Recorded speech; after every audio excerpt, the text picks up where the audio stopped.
সকাল রেডি হয়ে চললাম দেওঘরের মূল আকর্ষণ বৈদ্যনাথ ধাম দর্শনে।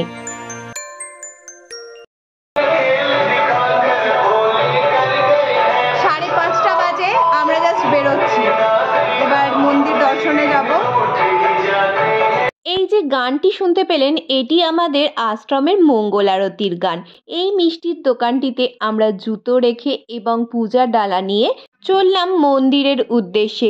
যদিও আপনারা চাইলে এই রকম দোকানগুলোকে অ্যাভয়েড করে মন্দিরের বাইরে এই সুরাকেতে জুতো রাখতেই পারেন এবং পূজা সামগ্রী আপনি মন্দির যেতে এবং মন্দিরের সারাউন্ডিং, মন্দিরের ভেতরে অনেক জায়গায় পেয়ে যাবেন এবং অনেক কম দামেই পেয়ে যাবেন। গলির মধ্যে দিয়ে সবাই যাচ্ছি, এর মাথায় যেটা যাচ্ছে এই মাথার ওপর দিয়ে লাইন, এখান দিয়ে মন্দিরে প্রবেশ করে। এরপর শুরু হলো আমাদের দীর্ঘ লাইন দেওয়ার যাত্রা। ভারতে মহাদেবের রয়েছে 12টি জ্যোতির্লিঙ্গ, আর এই 12টি জ্যোতির্লিঙ্গের মধ্যে অন্যতম একটি জ্যোতির্লিঙ্গ হলো এই বৈদ্যনাথ ধাম। পুরাণের কাহিনী অনুযায়ী মহাদেবের এক অন্যতম ভক্ত ছিলেন লঙ্কাধিপতি রাবণ। তিনি মহাদেবকে তার নিজের সাথে নিজের রাজ্যে নিয়ে যেতে চান এবং আমাদের ভোলে বাবা ভক্তের অনুরোধে তিনি তার সঙ্গে যেতে রাজিও হয়ে যান। তবে শর্ত ছিল একটাই, তিনি লিঙ্গ আকারে যাবেন এবং এই লিঙ্গটি যদি কোথাও মাটিতে বসানো হয় তাহলে তিনি সেই জায়গাতেই স্থাপন হয়ে যাবেন।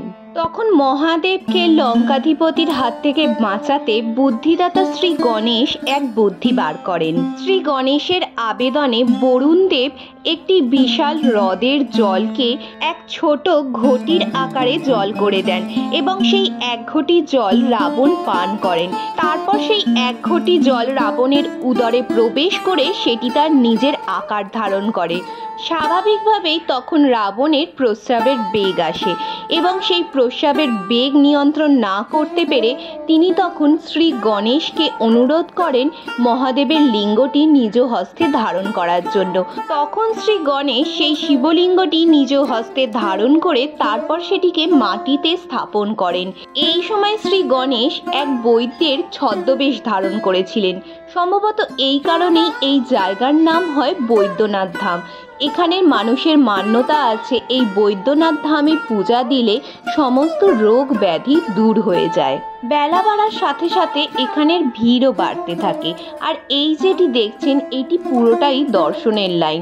আমরা এবার একদম সামনে এসে পড়লাম। এখানে জায়গাটা আরো ন্যারো।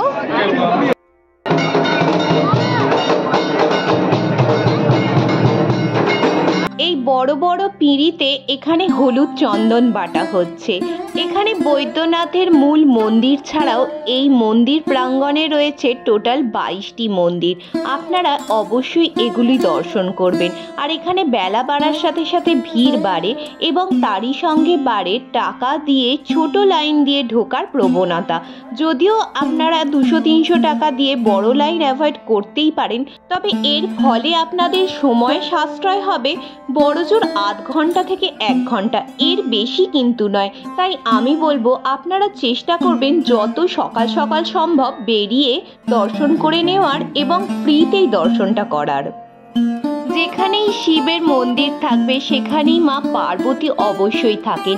তবে বৈদ্যনাথ ধামের বিশেষত্ব হচ্ছে এই গাঁটছড়া। মা পার্বতীর মন্দিরের চূড়ো থেকে বৈদ্যনাথজির চূড়ো অবধি এই লাল গাঁটছড়াটি বাঁধা হয় এবং প্রত্যেক দিন এই গাঁটছড়া যারা উৎসর্গ করেন সেই নতুন গাঁটছড়াটি বেঁধে দেওয়া হয়। একজন সেবায়েত এই চূড়ার ওপর উঠে এই গাঁটছড়াটি বাঁধে এবং আপনারা সেই দৃশ্য একটু আগেই আমার ভিডিওতে দেখেছেন। এখানে প্রতিটি মন্দিরেই আপনারা নিজেরা ইচ্ছামতো পুজো করতে পারবেন এবং বিগ্রহ স্পর্শ করতে পারবেন।